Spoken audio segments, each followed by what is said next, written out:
اب آگے بڑھتے ہیں. اتحادی حکومت وفاق میں آپ بیٹھے اور ایک بار پھر ظاہر ہے کہ ایک بہت اچھا تجربہ نہیں تھا پچھلی پی ڈی ایم حکومت کا جو 16 ماہ کی تھی, اور وہ جو ہے کھل کر بات سامنے آئی جب انتخابی جو الیکشن کیمپینز تھیں اور جس طریقے سے پاکستان پیپلز پارٹی نے مہنگائی جیسے عوامی مسئلے سے اپنے آپ کو ڈسٹنس کیا.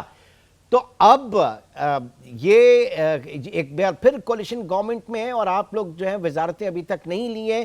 کس حد تک بار اٹھائے گی پاکستان مسلم لیگ نون؟ بہت سارے چیلنجز سامنے کھڑے ہیں اور اب یہ کہا جا رہا ہے کہ مل کر فیصلے ہوں گے, تو کس طرح سے فیصلے ہوں گے؟ برڈن شیئر کیا جائے گا؟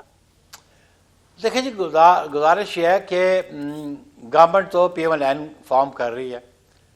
آج جو رزلٹ آیا ہے اسپیکر کا, بڑی واضح بات ہوگی کہ required number leader of house کے لیے 169 ہے, تو اسپیکر نے لیے 199 ووٹس لیے.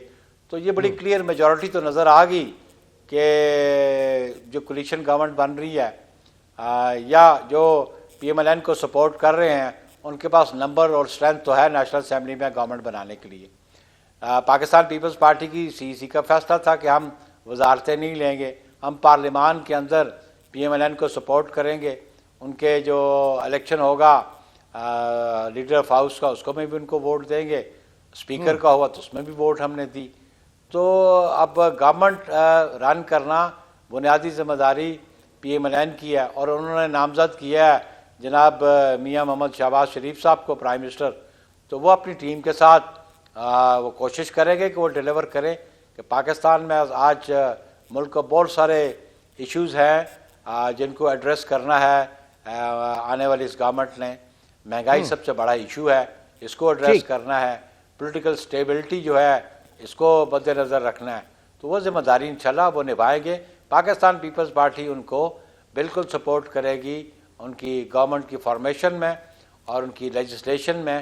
بالکل ہم ان کو سپورٹ کریں گے. نیر حسین بخاری صاحب اس وقت ہمارے ساتھ موجود کی کال. بریک کے بعد پروگرام کو آگے لے کر چلتے ہیں.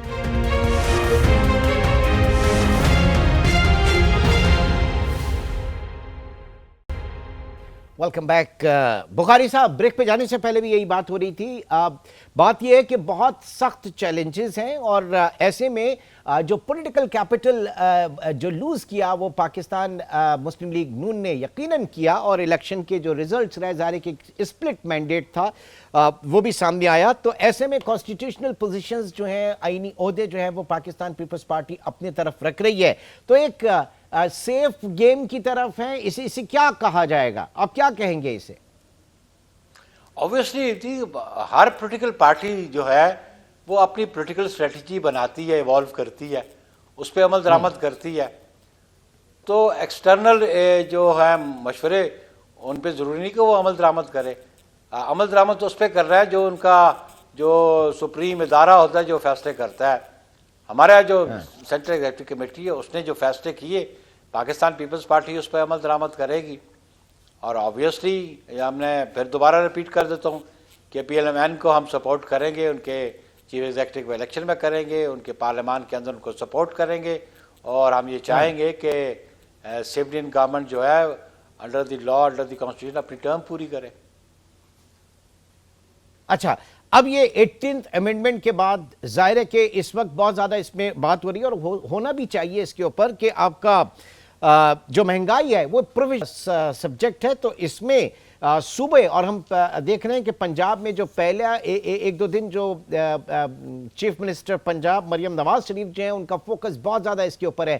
تو ہم یہ ایک بڑا اچھا قدم ہوگا کہ اگر ہم اس کو مہنگائی کو پروونشل سبجیکٹ کے اوپر لے کر چلیں اور صوبائی حکومت جو ہے وہ اس کے اوپر اپنا چیک اینڈ بیلنس رکھے, تو ہم سندھ میں دیکھ پائیں گے اس طرح کی صورتحال جو ہے وہ آگے بڑھے.